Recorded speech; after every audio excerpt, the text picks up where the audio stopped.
अस्सलाम वालेकुम नाज़रीन राजधानी टाइम प्रोग्राम से गॾु मां आहियां गोहर गांगरो। नाज़रीन क़ौमी असम्बली जो बजट सेशन के इजलास दौरान जो हुकूमती बेंचिस ऐं अपोजिशन के बेंचिस के विच में तकरार थियो, गुथन लफ्ज़न जो इस्तेमाल किया वियो ऐं उन खां पोइ जेको बजट सेशन जो इजलास डिस्टर्ब थी वियो ऐं अपोजिशन लीडर के हुकूमती बेंचुनि तरफां तकरीर करण जो मौक़ो न ॾिनो वियो। उन बैदि माहौल इंतहाई ख़राब थी वियो जॾहिं त 7 मेंबरनि के ऐवान में अचण ते पाबंदी भी लगाई वही, जंहिं बैदि अपोजिशन शदीद एहतजाज कियो। उन बैदि अॼु हुकूमत ऐं अपोजिशन के विच में हिकिड़ी बैठक थी ऐं हिकिड़ी अंडरस्टैंडिंग क़ाइमु कई वई ऐं हुकूमत इहो वाइदो कयो आहे अपोजिशन सां त अपोजिशन मेंबरनि जी तकरीरनि दौरान उन्हनि खे डिस्टर्ब न कयो वेंदो ऐं ऐवान जो जेको माहौल आहे उनखे बहितर कयो वेंदो। जेतोणीकि अॼु अपोजिशन लीडर शहबाज शरीफ़ के तकरीर करण जो मौक़ो ॾिनो वियो। उन दौरान इहो बि असांखे नज़र आयो त हुकूमती जेके मेंबर आहे उहे ऐलानिया तौर न पर गैर ऐलानिया तौर हिकु हिकु थी ॿाहिरि पे विया। तक़रीबन 40 खां मथे मेंबर अपोजिशन जी जेका तकरीर हुई उन में हुकूमती मेंबर ऐवान में मौजूद न हा। इहो गैर ऐलानिया तौर ते नापसंदगी जो इज़हार कियो वियो अपोजिशन जे तरफ़ां। पर हाणे ॾिसजे जेका इहा अंडरस्टैंडिंग आहे या अॻिते वधे थी या ऐवान जो माहौल ख़राब थियो पियो। बहरहाल इहो हिकिड़ो जेको क़ौमी असम्बली जेको इजलास आहे उहो इन अॼु हुकूमती ऐं अपोजिशन धुर में मुलाक़ात खां पोइ हिकु दफ़ो ॿीहर हलियो आहे। अपोजिशन लीडर तकरीर कई आहे, बिलावल भुट्टो ज़रदारी जी बि तकरीर आहे। ॾिसजे त उन तकरीर भी स्मूथ कई थी वञे या हुकूमती मेंबर उन में को रुखनो विझनि था। ॾिसजे त अॻिते हली बजट सेशन में माहौल छा रहे थो।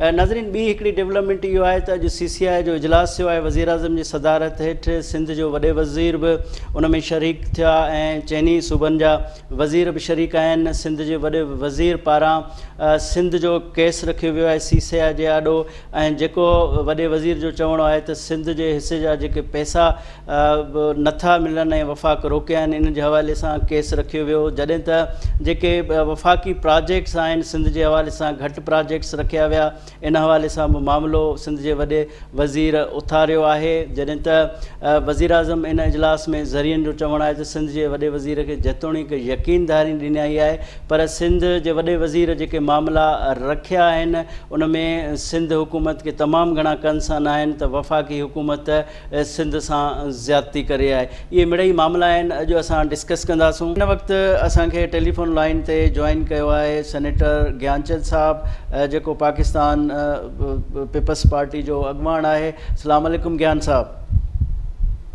सेनेटर साहब इहो ॿुधायो त पार्लियामेंट जो जेको माहौल आहे तव्हां ॾिठो त हुकूमती धुर जो बि छा रवैयो रहियो, अपोजिशन बि एग्रेसिव रही ऐं जॾहिं बजट इजलास हूंदो आहे ज़ाहिर आहे पूरे मुल्क जी हिकिड़ी बजट अनाउंस कई वञे थी ऐं उन ते जेकॾहिं सैर हासिल बहस नथी थिए ऐं पुरमग़ज़ उन ते बहस नथो थिए त ज़ाहिर आहे अवाम जे लाइ कुझु डिलीवर न थी सघंदो आहे। इन संजीदा बहस में हुकूमती रवैयो हिकु एग्रेसिव रवैयो तव्हांखे नज़र आयो। तव्हां छा चवंदो त हुकूमत जे इन रवैये ते छा चवंदो तव्हां? असां हमेशह इहा ॻाल्हि कई आहे त ही नालाइक बि आहिनि, नाहिल बि आहिनि। सो सिलेक्टेड त हुई हुआ ई हुआ पर इन इंतिहा दर्जे जा किरियल बि माण्हू आहिनि। इहो अंदाज़ो न हो जेको हिन दफ़े अंदाज़ो थियो त हुकूमती वज़ीर जेके आहिनि उहे तमाशो लॻाए रहिया हुआ। उहे हुकूमती वज़ीर बजाए अपोजिशन जी तनक़ीद खे बर्दाश्त कनि ऐं उन्हनि जे तजवीज़नि ते हू ध्यानु ॾियनि ऐं ॿुधनि। हू पाण किताब खणी लिखूं खणी ॿाहूं खचे जेको सो विढ़ण लाइ तयारु थी आहे।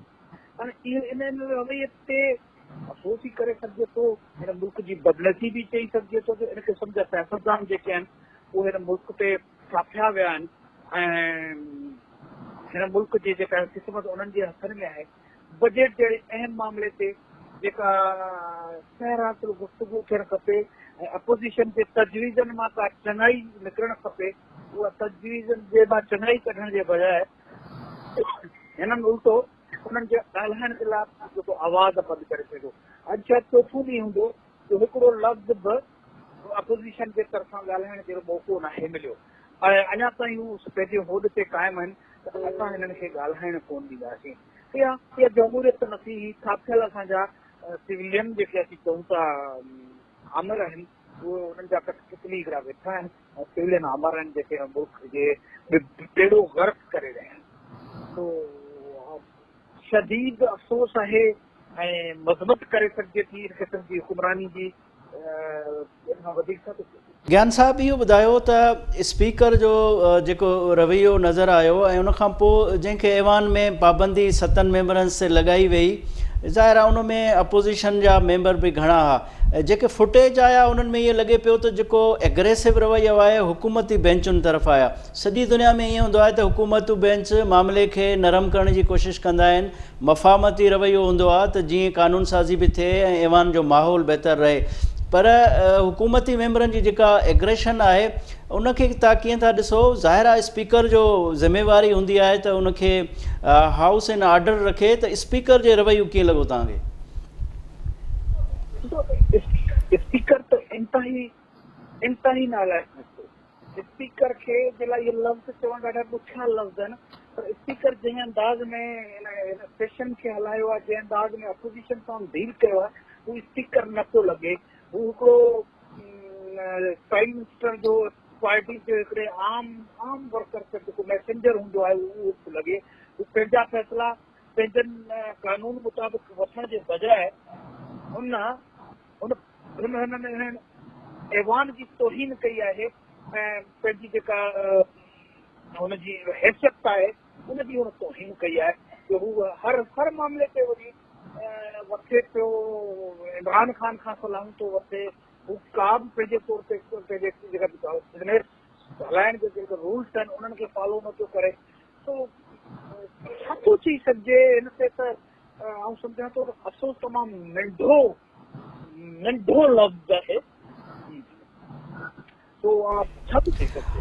सेनेटर साहब इहो ॿुधायो त ज़ाहिर आहे स्पीकर साहिबु जंहिंखे मुअतल कया उनमें अपोज़िशन जा घणा मेंबर आहे ऐं उनखां पोइ वज़ीर आज़म साहब सां हुन मुलाक़ात कई ऐं वज़ीर आज़म साहिबु जेको हुन इजलास में चयो त भई जेको स्पीकर आहे उहो कानून ते अमल कराए ऐं सख़्ती कराए, उहो सॼो मैसेज ईअं पियो वञे त वज़ीर आज़म साहिबु शायदि हिन मामले ते जेका हुकूमती मेंबरनि जी जेको अॻराईअ वारो मामिलो हो उनखे उन अहसासु न कयो ऐं उनखां पोइ जेको स्पीकर सां मुलाक़ात कई उन में बि इंतिहाई जाराणो रवैयो। तो ये वज़ीर आज़म तो आहे कोन को, ही इलेक्टेड वज़ीर आज़म आहे न ही सियासी वज़ीर आज़म आहे जेके सियासी रवनि ऐं माण्हुनि जे वोटनि जो माण्हुनि जे हिन जे एटीट्यूड ते जेको माण्हुनि ते असर थो पए उनजो हू ख़्यालु रखंदड़ हुजे। हिन वज़ीर आज़म पंहिंजी पूरनि नालाइकियुनि खे ज़ाहिर कयो आहे। हुन स्पीकर खे बि हिकिड़ो कठपुतली पंहिंजो ठाहे रखियो आहे, पाण कठपुतली एस्टेब्लिशमेंट जो आहे, त हिन स्पीकर खे पंहिंजो कठपुतली ठाहे रखियो आहे। जॾहिं खां इमरान ख़ान पार्लियामेंट ते नाफ़िज़ थियो आहे उन ॾींहं खां किथे बि तव्हांखे नज़र कोन ईंदो त का पार्लियामेंट जी इज़त में का को वाधारो थियो हुजे या हिननि के अहिड़ा अमल वरिता हुजनि जेका पार्लियामेंट जी सुप्रमेसी तरफ़ वञे। हिननि हर मरहले ते कोशिशि कई रही, अपोज़िशन में हुआ पर पार्लियामेंट ते ई लानतूं विझंदा रहिया, पार्लियामेंट खे बदशत ॻाल्हाईंदा रहिया।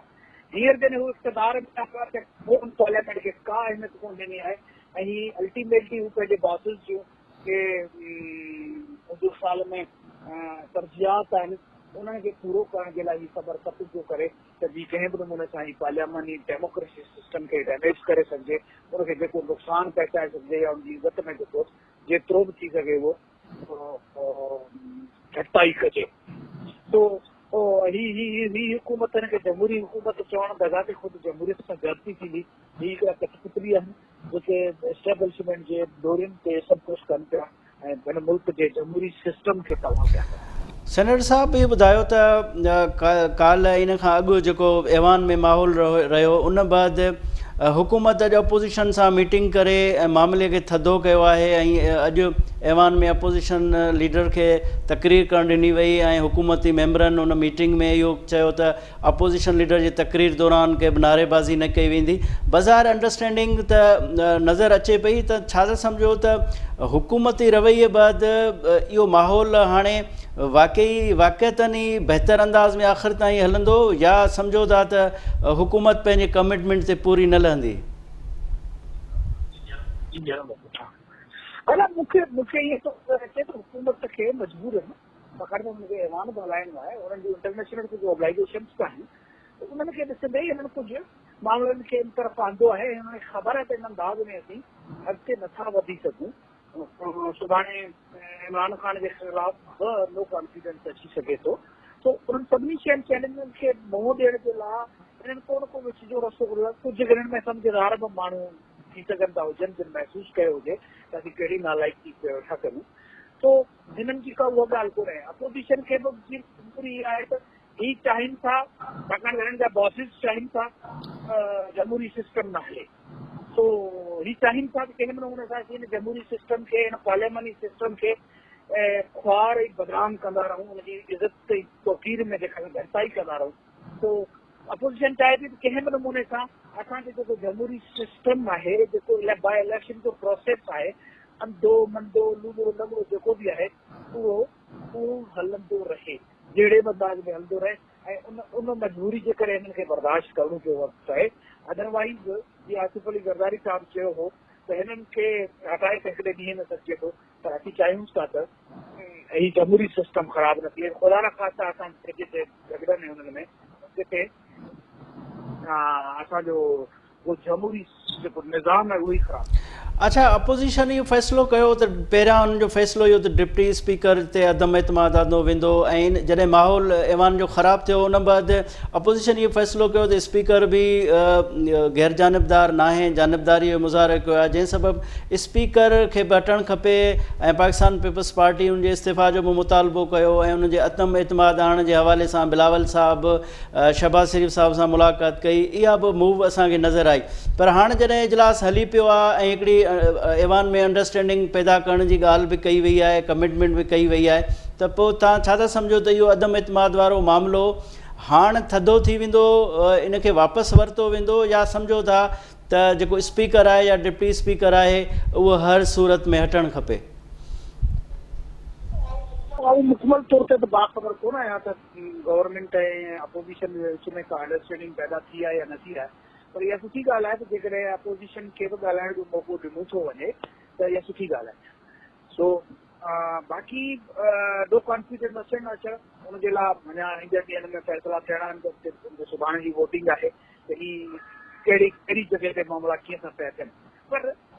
पर इमरान ख़ान नाक़ाबिल क़बूल त बणिजी चुको आहे, उहो हली कोन थो सघे। तव्हां ॾिसो था त हिननि पाक में ॿियनि में किथे बि इमरान ख़ान पार्टी नाहे बचियो, तो इमरान ख़ान जे लाइ कुझु कोन थो चई सघिजे। हू कठपुतली आहे, कजे ॿी ॻाल्हि मां वेठो आहे, जिते ॾोरियूं छिकजनि थियूं उते हू पंहिंजो अमल हलाए थो, पर पार्लियामेंट खे हू का वक़्तु कोन थो ॾिए। थियणु तीअं खपंदो हो त इमरान ख़ान ऐवान में अचे हा, मोज़रत करे हा सॼे ऐवान खां, सॼी क़ौम खां, त मुंहिंजे जेके पार्लियामेंट मिनिस्टर्स, पार्लियामेंट जा मेंबर्स आहिनि या मिनिस्टर्स आहिनि, उन्हनि जो अडंदो रहियो ऐं आउं अपोजिशन खां मोज़रत खां आहियां, माफ़ी थो वठां, ऐं आईंदा जेको अपोजिशन खे गुज़ारिश थो कयां त असां मूंखां वधीक बर्दाश्त कंदासीं ऐं अपोजिशन खे मौक़ो ॾींदासीं त उहे असांखे तजवीज़ूं ॾियनि ऐं उन्हनि ते अमल करण जी असीं कोशिशि कंदासीं।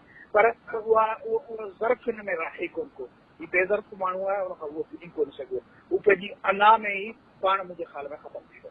ठीकु आहे सेनेटर ज्ञानचंद साहिबु, तव्हांजी वॾी महिरबानी, तव्हां असांखे टाइम ॾिनो। नाज़रीन, हिते वठूं था मुख़्तसिर ब्रेक बैदि हाज़िर थींदासीं।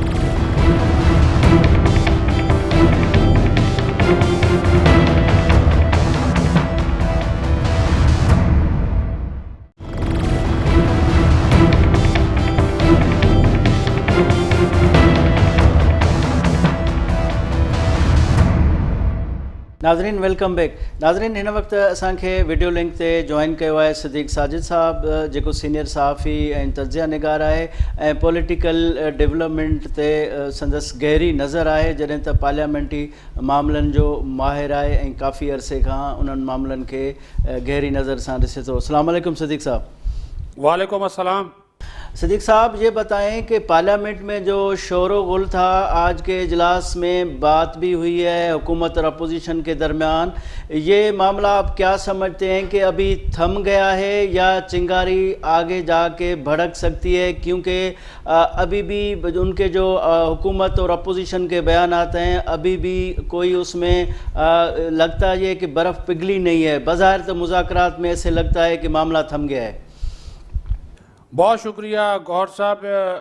چنگاری تو کسی وقت بھی جو ہے وہ سلگ سکتی ہے اور آگ کی شکل اختیار کر سکتی ہے، لیکن وقتی طور پر جو یہ ایک سیاسی دینگا مشتی، گالم گلوچ، ہنگامہ رائی، احتجاج، گراؤ، پوسٹر پھاڑنا، پلے کارڈ لہرانا، یہ تو سیاسی طوفان کچھ وقتی طور پر تھما ہے، اور اسی کی بدولت آج شہباز شریف آخرکار 3 دن کے بعد اپنی بجٹ سپیچ مکمل کرنے میں کامیاب ہوئے ہیں۔ آج بھی انہوں نے تقریباً کوئی 3-3.5 گھنٹے تقریر کی ہے اور حکومت کو کڑی تنقید کا نشانہ بنایا ہے، لیکن آج ماحول ان مذاکرات کے بعد بہتر ہوا جو کہ صدارتی چیمبر 4تھے فلور پہ ہوئے، اور میرے ذرائع کے مطابق ایک اعلیٰ سطح سے پیغام ان کو یہ دیا گیا تھا حکومت اور اپوزیشن دونوں کو کہ بیہیو کریں، اور یہ نہ ہو کہ پارلیمنٹ کو جو ہے وہ تالے لگ جائیں، تو آپ جو یہ پوری 22 کروڑ عوام جو ہے وہ آپ کو دیکھ رہے ہیں، تو اس قسم کے حالات پیدا نہ کریں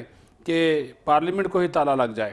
تو یہ میسج بڑا لاؤڈ اینڈ کلیئر تھا، جس کے بعد ان کو کچھ سمجھ آئی ہے، اور پھر حکومت اور اپوزیشن کے درمیان جو مذاکرات ہوئے اس میں اسپیکر قومی اسمبلی اسد کیسر بھی موجود تھے، ادھر سے نون لیگ کی اور پیپلز پارٹی کی جانب سے راجہ پرویز اشرف، شازیہ مری، اسی طرح رانا تنویر، ریاض صادق، رانا ثناء اللہ یہ موجود تھے، مولانا اسد محمود تھے، ادھر سے پرویز کھٹک، فواد چودھری، شفقت محمود، شیری مزاری، ملک احمد ڈوگر یہ موجود تھے۔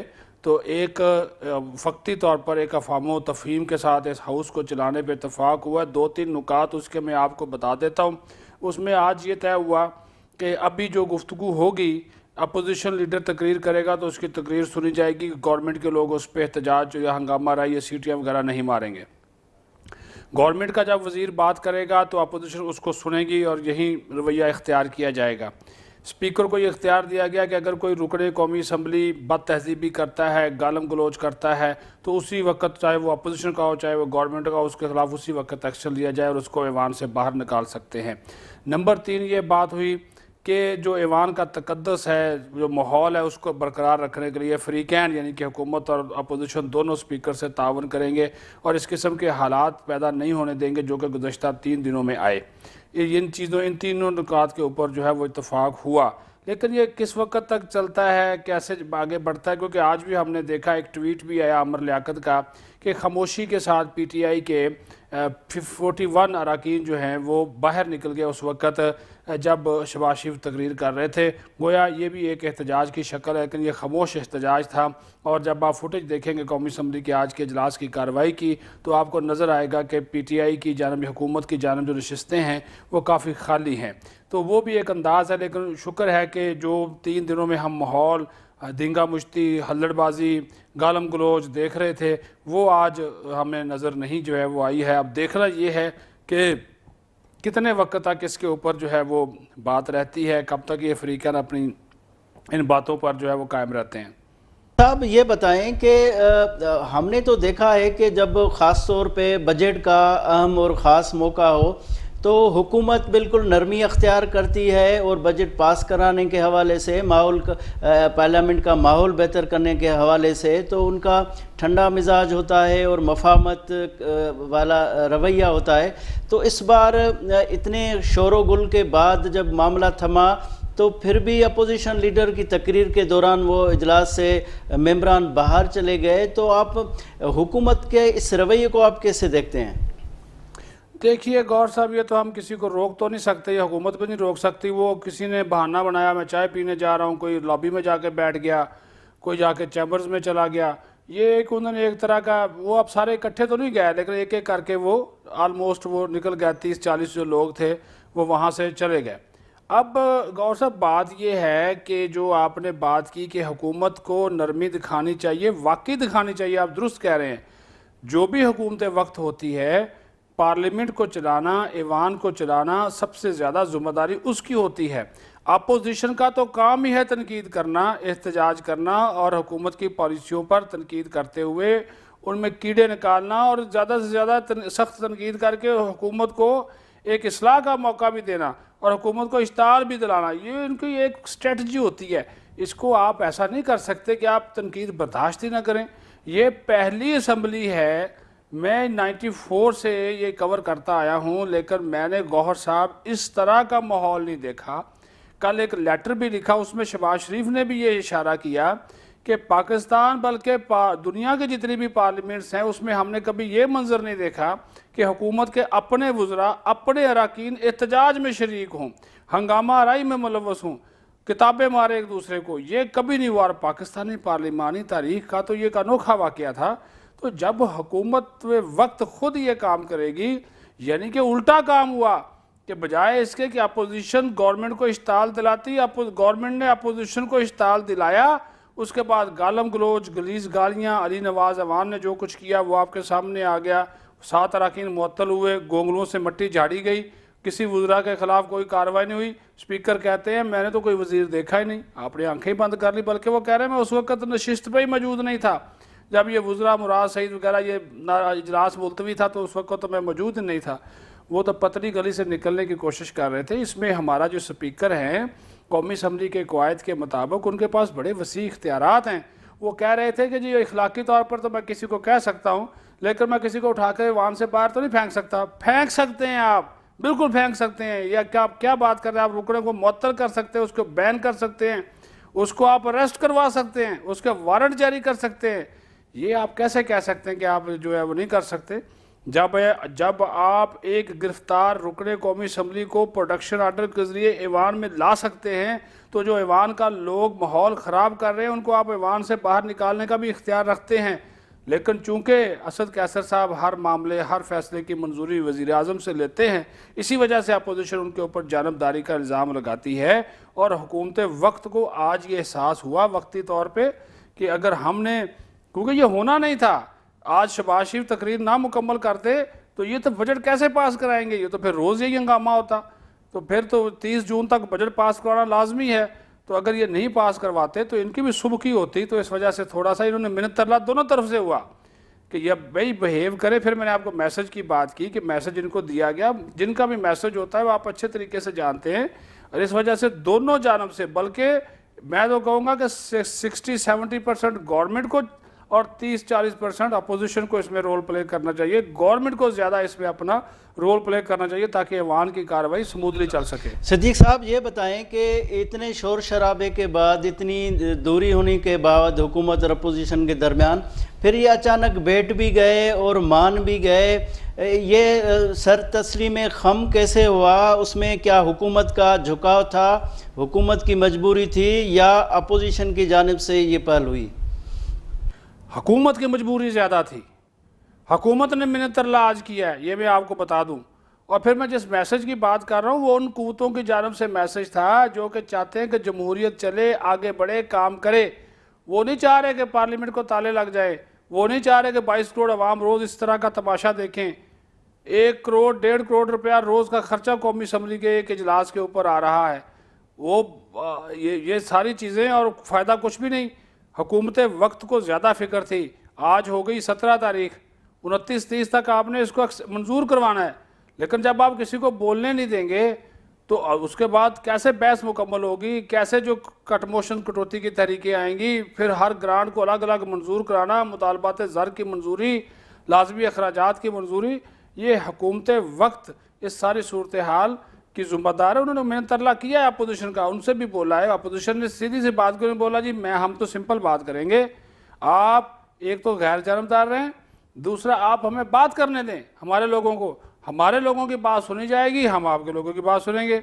अब देखना ये है कि जब बिलावल भुट्टो ज़रदारी आज या कल तकरीर करते हैं तो मुराद सईद जब तकरीर करने लगते हैं तो क्या अपोजिशन बैठेगी या बाइकाट कर जाएगी, या बिलावल भुट्टो की तकरीर के दौरान हुकूमती अरकान खामोश रहेंगे या नहीं रहेंगे? इस वजह से मैं आपसे बार बार कह रहा हूँ, वक्ती तौर पर तो इतफाक़ हुआ है, लेकिन अगर फिर चिंगारी किसी जानब से भड़क उठती है तो फिर वही माहौल होगा जो 3 दिन पहले था। लेकिन फ़िलहाल तो एक सीज़ फायर हुआ है जो कि अच्छी बात है। अपोजिशन लीडर ने तकरीर मुकम्मल की है, بلاول بھٹو زرداری کی بھی تقریر ہو جائے گی, حکومت کی جانب سے جواب بھی آ جائے گا اور لیڈرز بھی کر لیں گے تو زیادہ اچھی بات ہے. پہلے بڑا وقت انہوں نے ضائع کر دیا ہے. ٹھیک ہے صدیق ساجد صاحب, بہت شکریہ, آپ نے ہمیں ٹائم دیا اور جو پارلیمنٹ کا ماحول ہے اور اس حوالے سے کیا کیا فیصلے ہوئے اس حوالے سے آپ نے تفصیلاً ہمیں آگاہ کیا. ناظرین ہتے وٹھوں تھا مختصر بریک بعد حاضر थींदासूं.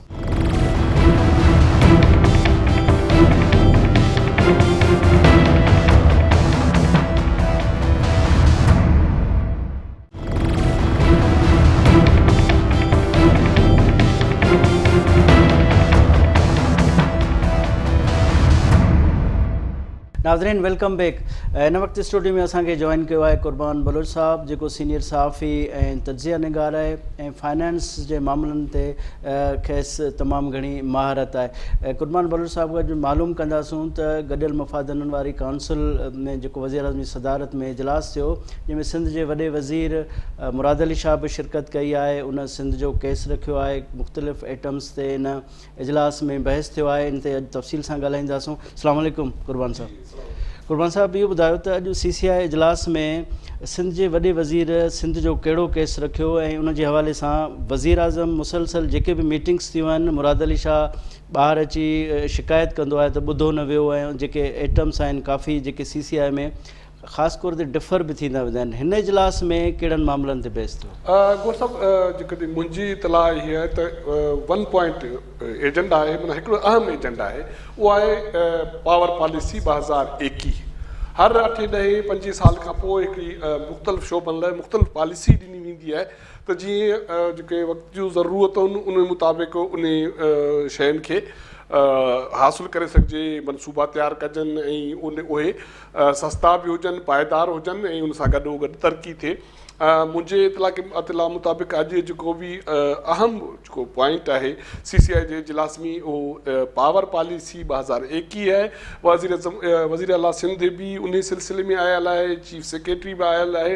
हाणे रुगो पावर पॉलिसी में तव्हां शयूं इहो न सम्झो त रुगो वफ़ाक़ जा मनसूबा हूंदा आहिनि, उनमें सूबनि जा मनसूबा, डिस्कोस जा इशू, लाइन लॉसिस, उहे सभई ऐं डैम्स, हाइड्रो पावर मनसूबा, इहे सभई शयूं शामिलु हूंदियूं आहिनि. ऐं उन में अहिड़ा नंढा नंढा मनसूबा सूबनि जा बि हूंदा आहिनि जिते माना जीअं सिंध में हाणे विंड पावर जा मनसूबा आहिनि सिंध जा, उहे तयारु आहिनि, उन मां बिजली पैदा थिए थी. सिंध जी इहा शिकायत हमेशह रही आहे त उहो मनसूबा सिंध हुकूमत पंहिंजे पैसनि सां तयारु कया आहिनि, पर हाणे जेका नेशनल जेका डिस्पैच कंपनी आहे जेका बिजली ख़रीद करे वरी डिस्कोस खे ॾिए थी, हाणे उहा ख़रीद करण लाइ तयारु कोन्हे. त माना अहिड़ी क़िस्म जूं शयूं हाणे अॼु हीअ नई पॉलिसी जेका अचे पई इन ते तंहिं तकिड़ो इजलास घुरायो वियो त छो त बजट बि आहे ऐं उन सां गॾोगॾु हीअ शइ बि उन सां गॾु हले, छो त क़ौमी असेंबली जो इजलास जारी आहे, सेनेट जो इजलास जारी आहे.